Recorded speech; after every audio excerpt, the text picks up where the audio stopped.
I guess I'll keep looking. All right. I mean, I can mark it for you. Okay. Remind me your team again. Bulk. What was the team again? I'm sorry. I'm sorry, Polk County.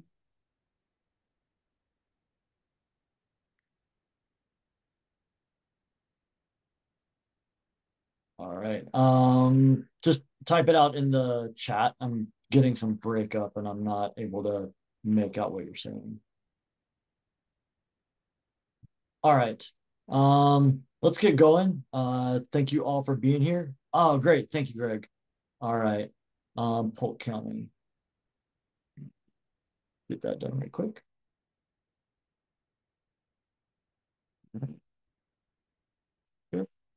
All right. Perfect. Let's get started. So, first off, thank you. Welcome to season 9 and some league stats. So far, we have 28 teams that have registered. There's plenty of you out there. You just haven't completed registration. That's fine. We've got 90 licensed coaches, so 19 females and 71 males. I anticipate that is going to be going up dramatically here in the next few weeks since Pit Zone just opened up for coaches. We have no riders because they can't be in here. And we do have a new number for fifth grade. A little bit more about that later. And some of you have already gotten on to TTC hours, and we have 113.5 TTC hours league wide. And we're not even really more than 2 weeks into coaches preseason. So, excellent start on that. As far as important dates, this is pretty much the heart of what we're going to be talking about today. So, just a run through of the next basically couple of months. So, here's everything kind of right in one place. So, this weekend is the Student Leadership Weekend, and that's at Lake Norman. Then, September 24th, there's a fifth grade interest meeting, a little bit more about that later. Then, September 28th through the 29th, is going to be our WFA OTBS 101 in Polk County. Polk County is a new team for us this year, and they have some facilities that we're going to be able to utilize for a WFA, CPR, and OTBS 101 that is close to Asheville. So very convenient, nice new place out in the West. On October 1st, the preseason begins and pit zone registration for student athletes opens. And the new ambassador applications for GRIT and TTC ambassadors opens, and that will be open from October 1st through October 8th. And then October 12th and 13th is our final WFA OTBS 101 training weekend in the Raleigh Durham area. That's going to be at the Durham School of the Arts. Thank you for DSA for providing a facility for us for that last training weekend. And October 26th and 27th is going to be our coach retreat in Old Fort, North Carolina. November 2nd is going to be our first preseason grit event, or our only preseason grit event. November 9th and 11th are going to be those NICA Eastern Regionals in Maryland. Then November 16th is the preseason league event. It's the adventure event, essentially. And that's number 1 in Old Fort. And then November 30th, team registration is going to be at an end. And then December 1st, the official season begins. So season 9 will begin on December 1st. And then December 7th will be that second preseason league event, the adventure event.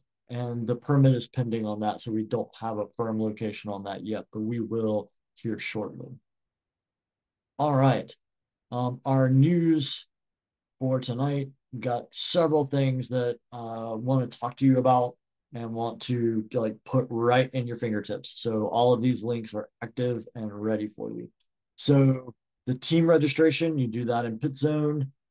Team proposal form. So that needs to be submitted by the head coach, team director at the time that team registration is done, or whenever you've gotten your organizational meeting with your coaches. So we've gotten a few that have been like to be decided, to be decided, to be decided. We need you to hold off on putting it in until you can put all of that information in there because it really needs to be a complete form. so that Brian and I can look at it, kind of know who's responsible for what things you're looking at doing, and we can kind of go from there. So you can slow roll on the team proposal form.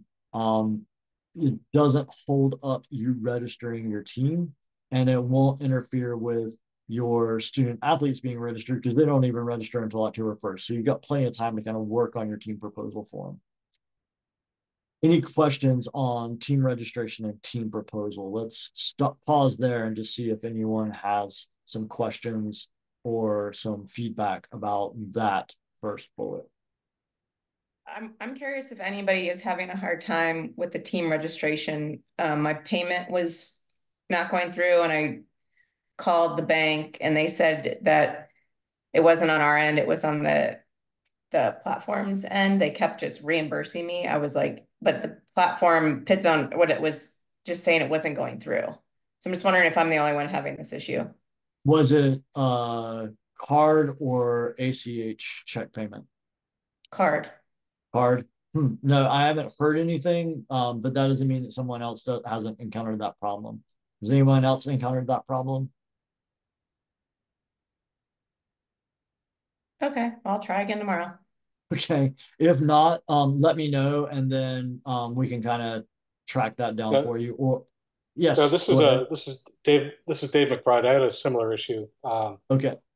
and I think it didn't allow me to pay for the team until my background check was completed. Yeah, mine's done. Mine was Okay. done like a week or two ago. Okay. So yeah, that background check thing is kind of holding some people up.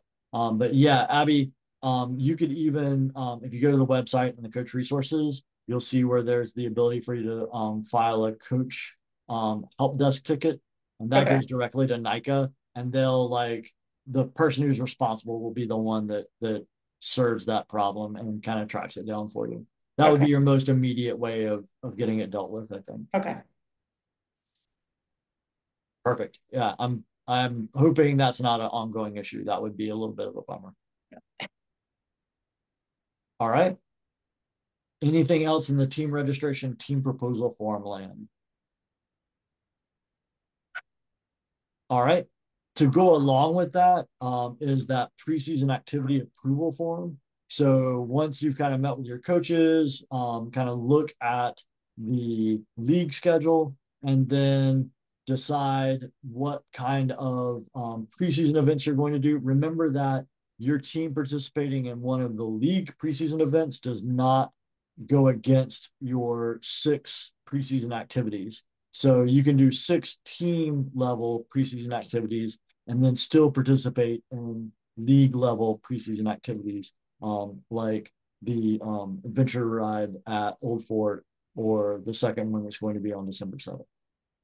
So those 2 things won't interfere with you. Questions Hey, about? Yes. I'm going back to the team proposals for a second. Okay. If we put somebody down and say, for whatever reason, we need to change something, is that something we can do later if we had to change someone who's leading Teen Trail Corps or something else? 100% not. Yeah, totally. Things Okay. change, things happen. And so realistically, you're just sort of letting us know who's in those positions. It's still up to your team director to sort of formally make those changes in pit zone for like team director, head coach, that sort of thing. And then if some point like your adventure coach, like you've got somebody else who needs to be rolled in, then you just kind of let us know. I would especially let Shell know, since that's her wheelhouse's programs, and she'll be able to update her internal lists. But then Brian and I both like will be able to kind of know who's responsible for what per team, and that will really help. Great. Yeah, the reason why I ask is if we, are trying to cobble our roles together, and we just want to get the proposal in so that we can get moving, and then, if we have to change it later, we can change it. I just wanted to make sure that that was possible. I mean, I don't want to put nothing in there, but I also don't want to put the wrong person in there. So yeah, if you put it in there and the person says, hey, I'm not going to be able to do that later on, then yeah, by all means, just make that great. change and just notify us. Thanks. No problem. I just wanted to confirm with that, the adventure coordinator, because we went back and forth a couple times and I can't remember, needs to be or does not need to be a level 3 coach. Needs to have WFA. So So that level- doesn't necessarily mean that they're a level 3 coach. You can be a level 2 with a WFA certification. Okay, and then the preseason league events need to have a head coach there. Yes. Yes. Okay. The exception to that, I believe, is grit. I am not 100% on that, but I believe grit events, the head coach does not need to be present. But the adventure events, the head coach does need to be present. And we can change the head coach for that weekend. Correct, as long as they're head coach eligible, and that's where like having 2 people designated as a head coach in your pit zone kind of from the get-go, then Yeah. you're sort of have that ability to go back and forth. All right. I see in the chat, can I repeat that last part? So I'm not sure what the last part was. So if you'll let me know what you missed.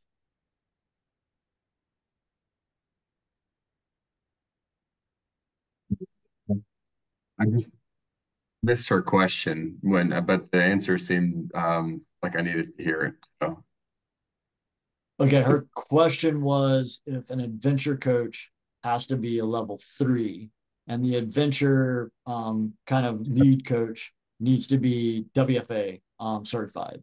So they can be a level 2 with WFA. And that's sort of why we're doing all the WFA trainings and not just first aid, so that we know that there's plenty of people out there with WFA. And especially for adventure events, we're greater than 1 hour from definitive care. And so that person who's sort of coordinating those types of events with the team, we know that they're a reliable, like WFA certified person, can be a good ride leader in an adventure setting. I think there was another question about head coach being present, and I didn't know what type of event there was a mention of.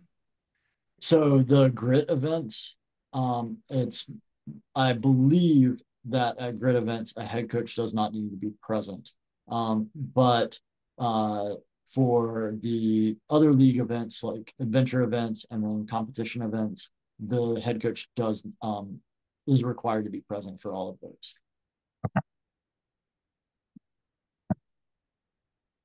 You're right about the grit events. Just to clarify that those are the only events, like events that do not require a head coach to be present.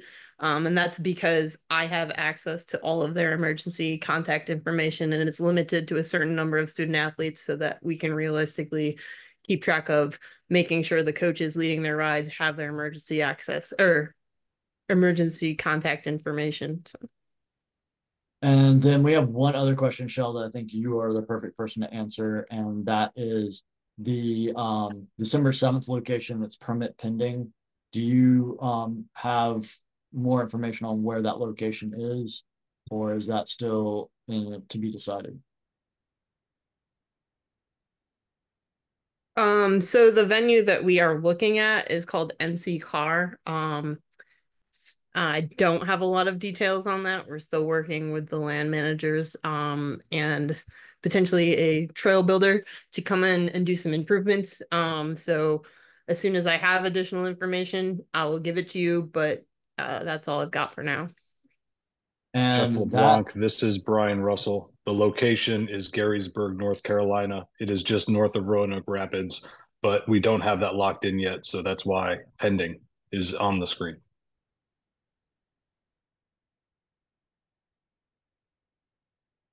there we go.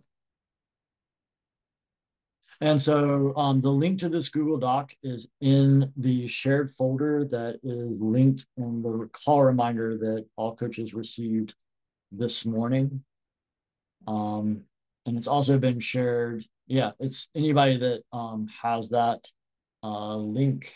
I can't grab it right this second, but I can email you if you didn't get it. Go ahead and email me, Sean at northcarolina.mtb.org, and I'll be happy to give you that link separately offline. All right. So we've got our team preseason activity approval form. Everybody's good with that, unless there's more questions. And then the next item on our agenda is the 5th grade interest meeting registration. So NICA is piloting 5th grade as part of NICA. It's a pilot program. It is not a done deal. Like this is for sure, like elementary school is going to happen or anything like that. But we are opening this up to existing teams, not new teams. New teams have enough on their plate. We want existing teams to kind of decide if this is something for them. If you are a school-based team, it would need to be a middle school-based team because the 5th grade gets attached to the middle school team that it feeds to, or the composite team with middle schools that are covered by its area. And so if you are interested, this is not mandatory and not by any means something we're saying everyone has to do. You really need to meet with your coaches and see if this is something that you want to opt in for. And if you are interested, then there's a registration for a 5th grade interest meeting where you'll learn more about what this whole program entails and what it's going to look like at the team level, so that you can kind of decide yes or no whether you're in on trying this pilot program this season. Brian, is there anything you want to add about that? I think the only thing I'd add is just kind of the way ahead. So interest meeting next week on the 24th, like you said, Sean. There's about a 2-week period where everyone will be asked to submit an interest form, so we know who you are, which teams are going to opt in to the pilot program. And I don't have the notes in front of me, Sean, but I think we picked 5 October as the deadline to opt in to 5th grade participation. And then on 8 October, there will be a training session for those teams, their coaches that have opted in, to tell you kind of what to expect about working with 5th graders. So it's going to happen pretty quick. Thanks for bringing it up, Sean. Make sure it's on everyone's radar. If they are interested, please dial in next week. And there's going to be some ongoing sort of meetings and support with NICA National to kind of shepherd everyone through this process for the entire season, and to get feedback and really kind of like mutually learn from each other about what's going on. So the meeting registration is right here, Abby. That's the link to it. And there isn't any other information just other than to say if it's something that you're interested in, register. And then that meeting will be with Melissa Davies from NICA National, who will give you a lot of information about what the pilot program entails. And then you can fill out that interest form and file it by the deadline in order to kind of get into the cohort for adding 5th grade.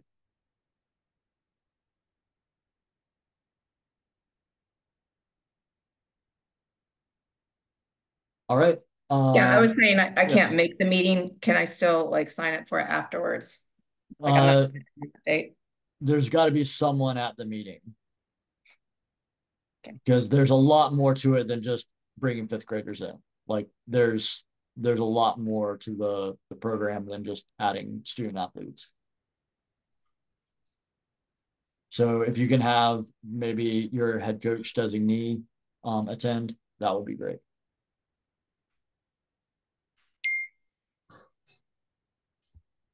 All right, coach retreat registration is live.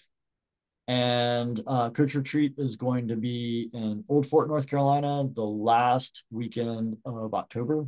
It will be all day Saturday and then Sunday morning until about lunchtime. The focus of Coach Retreat is really on just coaching and different aspects of coaching. We are really challenging that every team in the league send, a coach.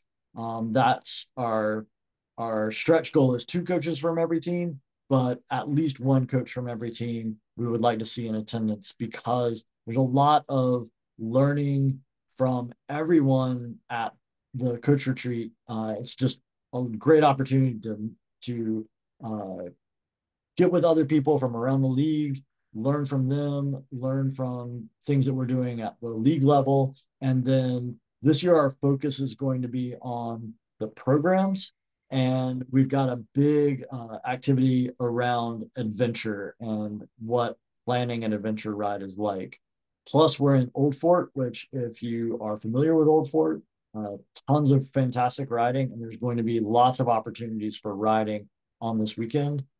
Plus, we've been able to work with Camp Greer, which is in Old Fort, to provide a lodging and meals package. That the most expensive lodging and meals package, which provides lodging for Friday and Saturday evening, and then breakfast and lunch for Saturday and Sunday. With the most expensive option is $70. There is camping available. There are RV sites available. There are lodge sites available. But you need to register soon because all of that space is limited. There's also the ability for you to just register and then do lodging on your own. And that registration is $50. So it's wide open. It's very inexpensive. If you register by September 30th, then you are guaranteed your shirt size. And yes, the question came up in the coaches call, is it open to all coaches? And the answer is yes, it is open to all coaches in the league.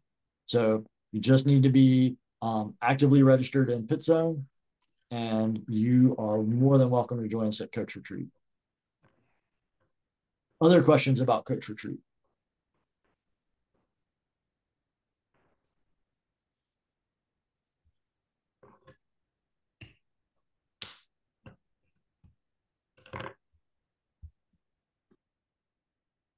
All right. I don't know if that was a question or just an open mic. All right. And then there is a link here. There are some GRIT mini grants for supporting team recruitment efforts for getting more girls on your team. So this is a team level grant that's available. A head coach or a team director has to be the one to complete the application. And these grants can help you with whatever recruitment efforts you've got. Like, say you're doing a ride and you're going to do like a pizza party afterwards or whatever. It's plenty of things for you to be able to kind of get more girls on your team and more girls on bikes. And if you have questions on that mini grant, shoot those to Shell and she'll be more than happy to help. The application has a lot of information on it as well that can kind of help explain what's going on. Shell, is there anything you want to add about the GRIT mini grants? I would just add, if you happen to be a team who doesn't have any female student athletes or female coaches, and there's a way that we can help you facilitate that, try it out ride, and bring some of our GRIT ambassadors or GRIT committee members or some females from local teams near to you that we can help support your efforts to get some girls on your team, definitely fill out that application and let us know how we can support you holding a successful event.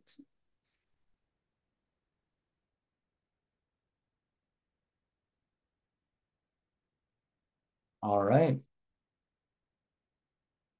Then some head coach, team director kind of spotlight information. So new teams that form this season. So if you are creating a school-based team out of your composite team, or you are forming a new team in general, that is going to be eligible to receive $200 from the league to help offset some of the startup costs.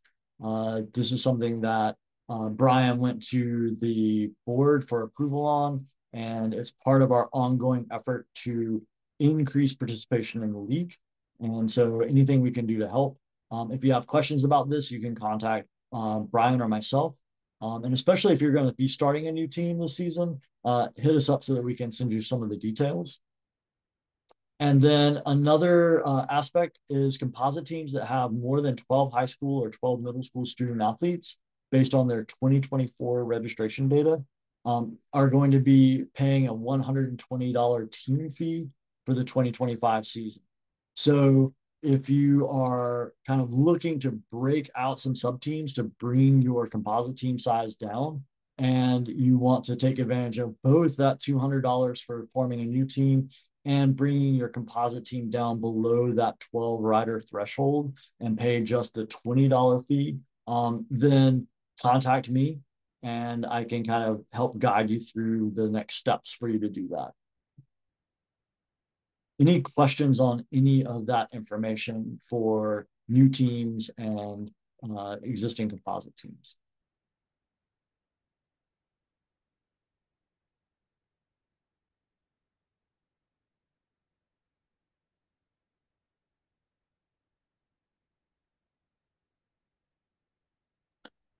Sean, question about the composite versus practicing together. So the composite teams are a formal composite of teams, right? And you're racing in that capacity, but practicing together and trying to pull resources for practicing and coaches and so on is a different thing, right? 100%. Okay. So let's say like my team, Caldwell Composite Team, splits into High Brighton High School, Caldwell Academy, or Caldwell Applied Sciences Academy, South Caldwell, West Caldwell High Schools. So we split out into 4 school-based teams.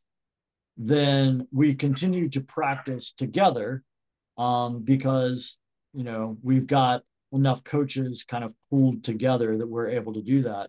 One thing that you need to be mindful of is just what that looks like for those combined practices. And this is where if your school-based teams are small enough, then you kind of have some consistency with a head coach. So maybe there's a head coach for each team that's different, but then there's one head coach designee that's kind of the same for all of them. And then that helps bridge that gap. If one head coach can't be there, then you're able to still have practice. Does that make sense? Yeah, that definitely resonates with how I think we're trying to operate. So that makes sense. Yeah. And cool. It's really meant not to be a taxing burden whenever you're just starting to form those like school-based teams out of the composite. But eventually the hope is like, you know, to have a team that's so big that it's just sort of like it's on its own. It can stand on its own. It can have its practices on its own. It's got more than enough people to sort of run that one team. So if you look at some larger school-based teams that have, you know, 14, 15 student athletes, and then you get more parents involved that can be coaching and things like that, that helps sort of like allow that to stand alone. But we don't want to say like you're forming these 4 teams, so now you have to have 4 separate practices. It shouldn't be that way at all. It should really be what works best for your situation. Perfect. Thanks. No problem. And the whole goal of this is that by going school-based, you get that kind of added affiliation with a student body, and the potential for growth is much greater. And this is something that NICA National is very much on board with and wants to see, because they understand that whenever it becomes a scholastic sport within a school, that it starts to be more and more and more participation, and it starts to open up to kids that don't even know about mountain biking. And that's sort of like, we wanted to branch out from just getting more of the kids that are already on mountain bikes to more kids on bikes that don't even know about mountain biking. And so that's part of that drive to get more school-based, because you can be more focused and targeted on those recruitments. All right, any other questions on that information?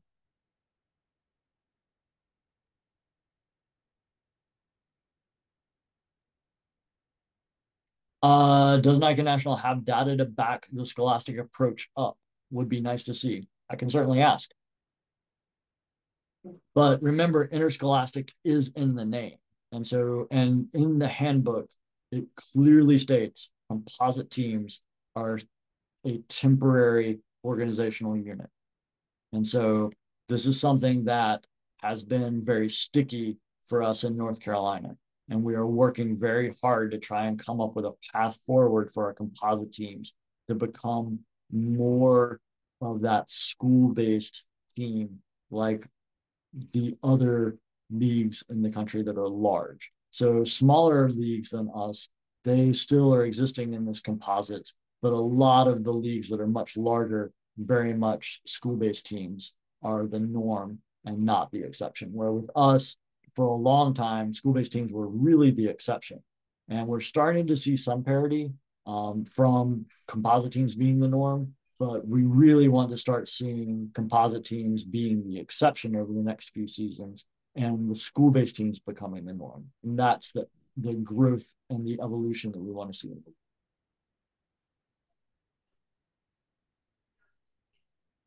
All right. Yes. I got one question as you say that. Can a head coach from like can there be a head coach that does middle school and high school school-based teams, or does that require two head coaches at the minimum, I guess, to No, branch? you can be the head coach of multiple teams. Okay. Yeah. But you know what we want everyone to start thinking of, and we see this in Pit Zone where we see like the same name as head coach from multiple teams, and the teams are large. Don't don't miss the opportunity to get other leadership involved. And one of the things I want to remind you of is whenever you form a new team, so let's say that you're forming a new school-based team, so that new team goes back to the original requirements for head coach level of license level 1 for a head coach for all new teams. So any new team that gets formed, the head coach just needs to be a level 1 coach.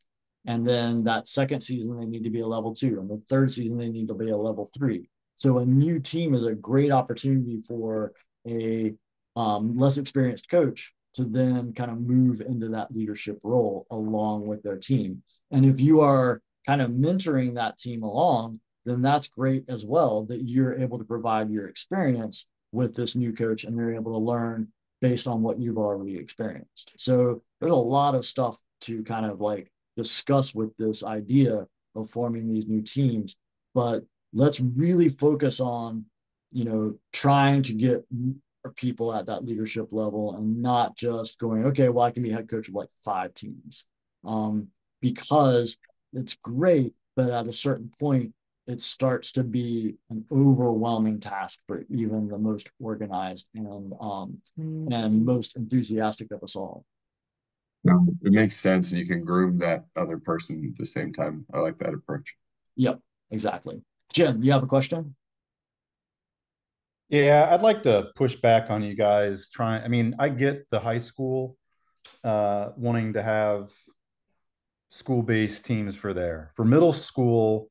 School-based teams are a massive pain if you do not have either a non-parent driving the show, or a teacher, or 6 through 12 school, because you just have a constant turnover of, people show up in 6th grade, level 1 coach, and then you're trying to get them 7th grade level up, and then they're the head coach in 8th grade, and then they move up to high school, and you're constantly churning through trying to keep that alive if you don't have, like I said, a non-parent or somebody who has a long string of kids coming up through school. The Chapel Hill schools have been forced to do this, and there a couple of them have gone through near-death crises and made it out the other end.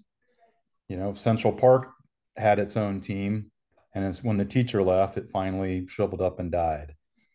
So while I get the focus on doing this for high schools, because kids show up in 9th grade, and a lot of times they already have built-in advanced coaches as parents, it's awful different with the middle schools.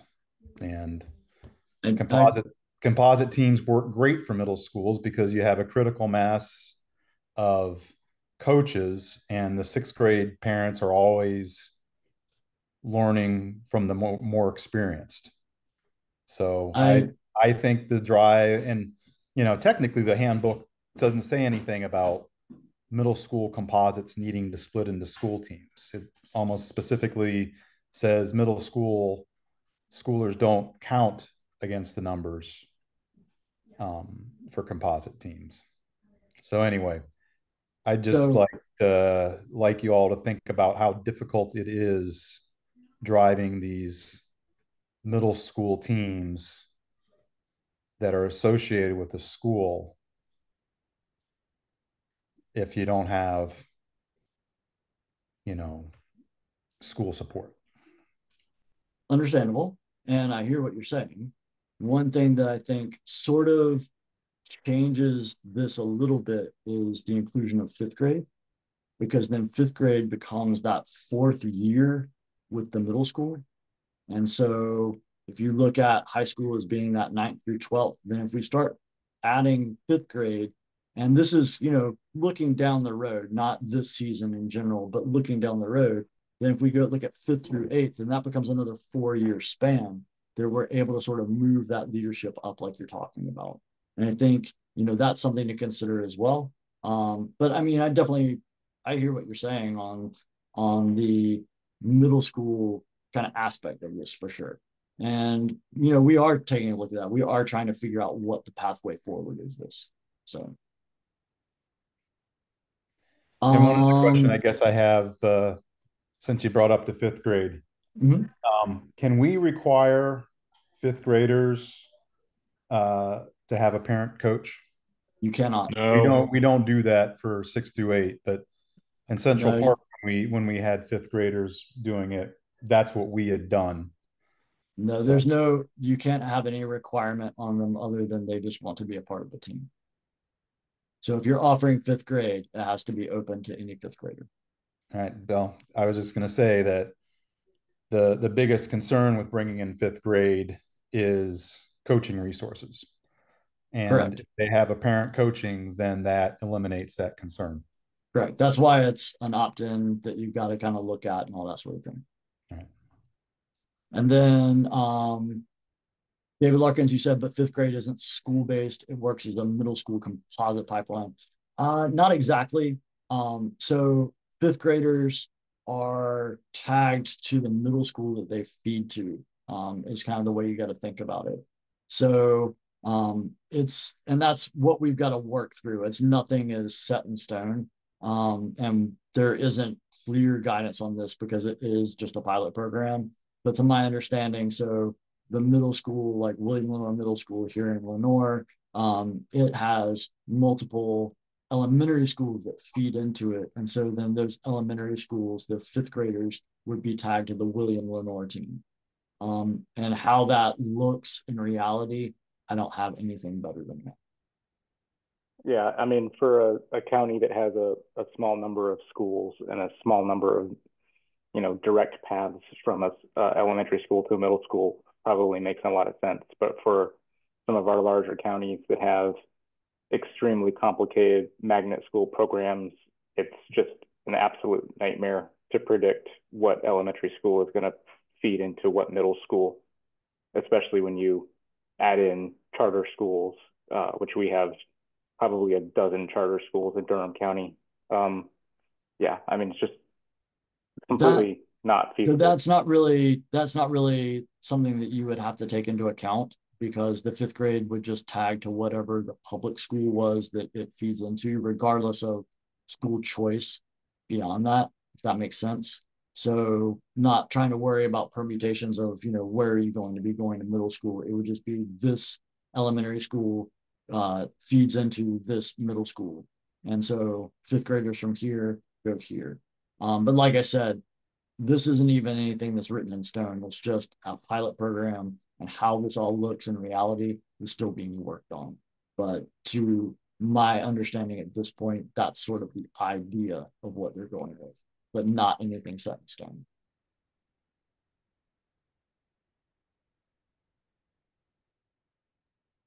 All right.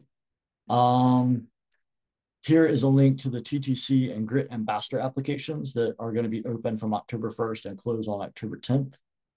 And then the program coach contact info So adventure coach contact info, grit coach contact info, and TTC coach contact info. You can update that for those coaches that you list in your team proposal. And then if later on that changes, just go back and update that as appropriate. All right. Brian, Shell, anything that either of you needs to add before we wrap this up? I don't have anything that I can think of. Thanks. All right. As always, thank you for what you do. All the magic happens down at the team level and with all the coaches out there getting more kids on bikes. So thanks for dialing in tonight and thanks for joining us for season 9. Level up. That's where my head is. This league has been stagnant for the past about 4 seasons, 800, 900 kids. I'd really like to find a way to get more of North Carolina kids on bikes. There's a 3,000 athlete potential here in North Carolina due to market survey analysis, and I'd like to find a way to do that. So you'll see, just like Sean said, incentives for new teams, new coach training models that Sean's putting together, because that is the pathway. Someone asked about if NICA has the data on, the school approach and breaking out teams. And I had a talk with Dallin Attack at the NICA National Conference, Utah, former league director, 6,000 kids on bikes in Utah. And he said the path is to grow your coaches as quickly as possible and break out school teams as quickly as possible. So that's why our head is where it's at. But hey, Jim, push back, man. I love it. I love you being on the call and giving us, what's happening on the ground so we can have that dialogue with you and just come to the best, resolution in your particular location of North Carolina. But it's great to be with you for season 9. Let's level up together and looking forward to it. Hey, I got a quick question. Regionals, will it ever be considered to be in the spring? Abby, I'm going to appoint you to the Southeast Regional Planning Committee to get something like down here in the Southeast and maybe during the spring. I do think NICA is thinking about something towards the end of the school year for its regionals. The reason the current iteration exists is basically because of 3 league directors up there in the Northeast that decided to put this together in their fall leagues. Okay. That's kind of the background on Abby. But yeah, I hear you loud and clear. It's a long trip for us, and it's off cycle for us. So there might be some impetus. I've already talked to some, fellow Southeast League directors about getting something down here for us, and maybe after the school year. A true, the deal, Abby. State championship here, and then feed into a regional right afterwards. It'd be pretty cool. Yep. All right, and then seeing some of the comments. So the combined WFA OTBS 101 has been a great improvement. Thanks for pushing that. Thanks for that feedback. This year, I was talking with some of the participants at the RDU weekend, this past weekend, where I was training some coach supporters on Saturday. And they were talking about how the training modules were much more mountain bike specific. Any of you that participated, was that kind of your experience, that there was much more mountain biking, far less avalanche awareness and things like that we just absolutely don't need? And so, that comes directly from your feedback from last year. And we've already started scheduling a debrief call with Solo Southeast. So any feedback you have, things that worked, things that didn't work, or that you would like to see improved, definitely send that my way. And I will compile all of that and be sharing that with Solo Southeast so that they can help improve this. They're very thrilled to be working with us. We are really funneling quite a bit of WFA courses to them. And so that gives us, like, your participation in this has given us a lot more voice and sort of offering things that are working for you. And so the more you can give us, the more we can talk to them about it and help improve this as we go. Because the relationship is one that we want to continue on City Bay. All right, everyone. Is there anything else that anyone would like to discuss or bring up that maybe we didn't talk about?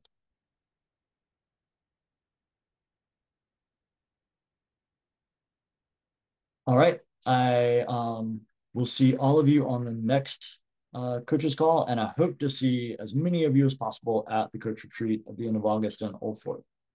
With that, thank you very much for what all of you are doing. Thanks for getting there in pit zone. I know that there's trainings to be done. Thank you for all of that work and effort. and we're going to have a fantastic season 9 and the season of leveling up. Can't wait for you to start seeing all of the art associated with that. And we will see you next time.